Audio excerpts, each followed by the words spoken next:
नमस्कार मित्रांनो. आता आपण समजून घेऊया की आपण नक्की करतोय काय? हे बॉन्ड व्हॅल्युएशन किंवा हे इंटरेस्ट रेट आपण आणतोय कुठनं व ॲक्चुअल रिअल लाईफमध्ये कसं असतंय.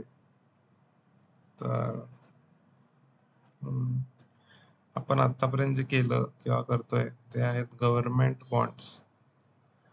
गव्हर्नमेंट बॉन्ड्स हे समजण्यासाठी का सोपे आहेत? कारण त्यांचं एकतर डिफॉल्ट रिस्क आपण 0 अझ्युम करतोय. Default risk is equal to 0. Default risk 0 आहे म्हणजे काय? की हे जे इंटरेस्ट रेट देणार हे ठरवलेलं आहे, तेच इंटरेस्ट रेट देणार व हे कधीच चुकणार नाही त्यांच्या इंटरेस्ट पेमेंटवर, हे आपल्याला माहित आहे. सरकारकडं अनलिमिटेड पॉवर आहे अनलिमिटेड मनी प्रिंट करायची. सो सरकार हे कधी त्याच्या इंटरेस्ट पेमेंट्सवर चुकत नाही. काही देश, भरपूर देश असे आहेत जे त्यांच्या इंटरेस्ट पेमेंट्सवर चुकले आहेत. खरं जर ते आपल्या देशात झालं तर आपल्याला दुसऱ्या गोष्टींची चिंता करायला लागेल, की जसं की वॉर झाला आहे किंवा पूर्ण अर्थव्यवस्थाचं पूर्ण अर्थव्यवस्था संपली असेल तरच अशी गोष्ट होण्याची शक्यता असते.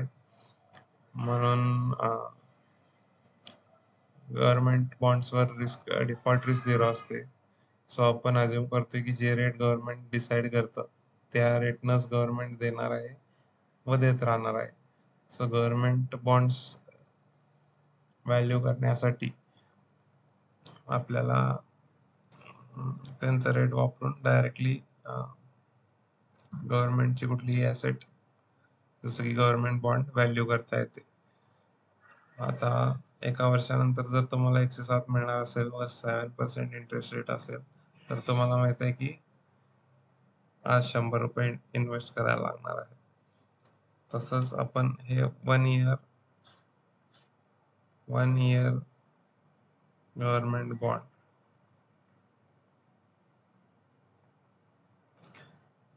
बॉन्ड बनण्यापेक्षा आपण झिरो कुपन बॉन्ड बनूया. झिरो कुपन म्हणजे काय? मध्ये आपल्याला गव्हर्नमेंटनं वेगळंच इंटरेस्ट पेमेंट म्हणून काय दिलं नाही. डायरेक्ट 107 रुपये विथ इंटरेस्ट दिलेले आहेत. तसंच जर आता आपल्याला एका वर्षानंतर 100 रुपये देणार असं ठरवलं असेल गव्हर्नमेंट व 7% इंटरेस्ट रेट असेल व हा झिरो कुपन बॉन्ड असल्यामुळे मध्ये काय आपल्याला गव्हर्नमेंट वेगळे इंटरेस्ट पेमेंट करणार नाही. सो हा 100 रुपये आपल्याला मागं न्यायचा आहे 7%नी, जे करून आपल्याला आजची किंमत शोधता येईल. 1.0 हे त्याचं उत्तर येतं 93.46. सो आज 93.46 गुंतवले तर ते एका वर्षानंतर 7% वाढून 100 रुपये होणार आहे. हे झिरो कुपन बॉन्ड झालं. आता झिरो कुपन बॉन्ड असते कसं तुम्हाला सांगतो. समजा 10 वर्षाचं बॉन्ड आहे. 1, 2, 3, 4, 5, 6, 7, 8, 9 व 10. तर या बॉन्डमध्ये आपल्याला काही मिळणार नाही 10 वर्षांसाठी. Zero coupon. हे कुपनच्या जागी आपल्याला मिळणार 0.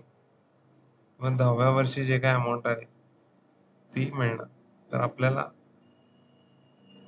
हे 10 वर्ष मागं आणायचं आहे व त्याची किंमत आज शोधायची आहे. तर 7%च इंटरेस्ट रेट आहे 10 वर्षांसाठी पर इयर. तर आपण हे अशी शोधणार. 1 वर्षानंतर 1000 रुपये मिळणार आहेत. खरं 10 वर्षांसाठी 7% मागं जातोय आपण दर वर्षासाठी. So this is 1 plus interest rate raise to time t.